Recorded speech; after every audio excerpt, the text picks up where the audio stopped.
this is just a little old first impressions. Cover your assets.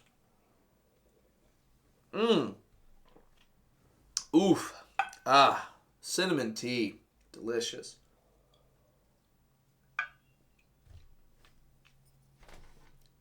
Timestamp. I don't actually know if I did my intro in the last video. So I'll just do my intro now for this video.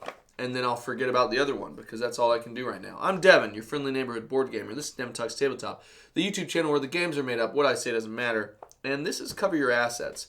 This is from Grandpa Beck's Games. And it is a delightfully accessible little card-playing stealing game where the whole goal is to cover your assets and make sure someone else doesn't get them. Now, there are some special cards in here that...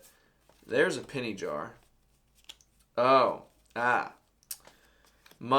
son got a hold of this. That I can tell you right now. Because I was going to talk about these special cards. But definitely need them to be available. There they are. Swap and move. I think that's all of them. Okay, so this is Cover Your Assets. This is a card game. It is a set collection and set protection game in which you have to cover your assets. Everybody starts with one asset. You can't steal somebody's first asset.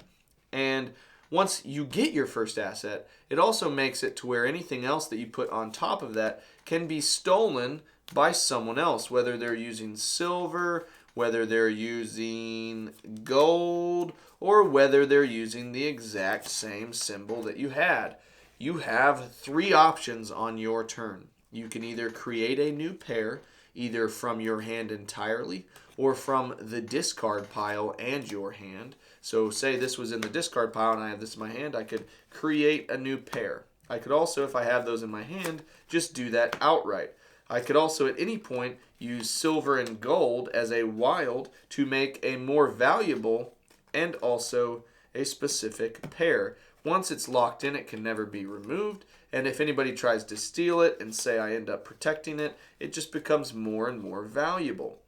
So, on your turn, you can do 3 things. Number 1 is creating a pair.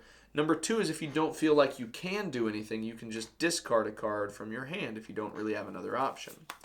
But the third thing that you can do, which is where the violent part of Cover Your Assets comes into play, is you can challenge and steal from another player. So say Jimmy Bob has a piggy bank and then this awesome classic auto. If I've got my hand right here, I could say, you know what, I don't want to make this pair right now.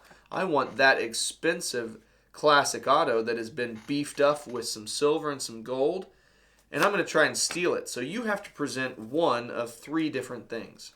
If I want to steal this card, I either have to present a card that perfectly matches with it, or a wild card like silver, or a wild card like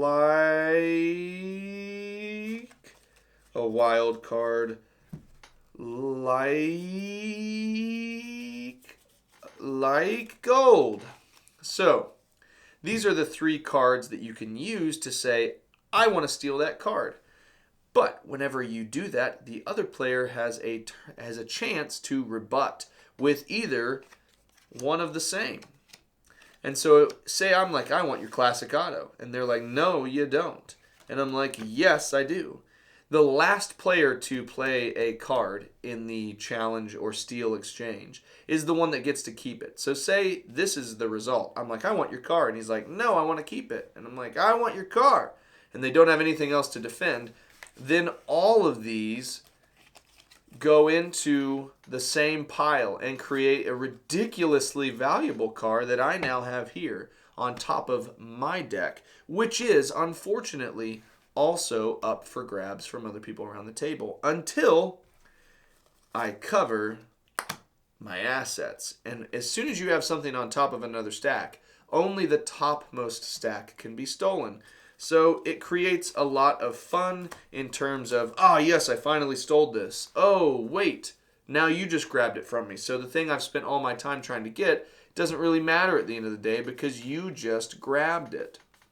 And I like playing this game and kind of creating little narratives about what you're getting and why. Like, oh, I'm sorry, I'm just going to sit here and I'm going to get a piano today. Like, I really want to get a piano for my kids. Kind of creating that goofy around the table narrative makes it just so much more like novel and silly and accessible to me. It just makes it much more fun in terms of creating an experience around the table whenever you do that. And you kind of go through the game until the entire deck is gone, and then you count up who has the most amount of money. There are some special cards that you could probably use these from the very beginning. I just haven't taught using them at all. I haven't personally even played with them yet, but they're very simple. So the silver and gold cards are wilds. They can be used to create pairs with any other random card of a type, and then they can also be used to encourage stealing. The penny jar is not worth hardly anything, but it counts as 2 wild cards when used to steal or defend, which means that it just makes it that much harder for someone to take it from you, or makes it that much easier for you to take it from someone else. Then you have the move and the swap cards. Now, these are the 2 ways to mess with the structure of what I said earlier, where you can never steal the bottom deck that somebody has, and everything else is game. What this allows you to do is swap the top set. Is that even, I guess that's kind of visible. I like where it is right there, though. Swap the top set of your pile with the top set of any other player. So that allows you to steal something without actually having to go through the process of stealing it. And that's pretty clever. And then also combined with the possibility of move, you get a lot of new options involved, because this allows you to move a set from top to bottom, from bottom to top, within one player's stack. So this could allow you to actually bottom stack a really expensive or really valuable asset that maybe has been stolen and stolen and grabbed and grabbed and stolen and is maybe worth, 200K or something like that. And you can put it in the bottom to make it hard to grab. But also, alternatively, someone else could use this card to bring a bottom stack up to the top, so they could counteract that depending on who gets it. So it does create a lot of fun possibilities once you mix those in, but even the base game itself is enjoyable. So this is Cover Your Assets. It's from Grandpa Beck's Games. It's really cheap, really simple, and quite a bit of fun. Like I said, I played this at Thanksgiving. I introduced it to my family, and everybody had a good time with it. It's kind of that narrative that you build of, oh man, I ended the game with $600,000, or I ended the game with $50,000 because everybody was stealing from me. It's goofy, it's fun, and it's easy to table. So it's not a game that I'm going to play every single week, because I would eventually tire of it.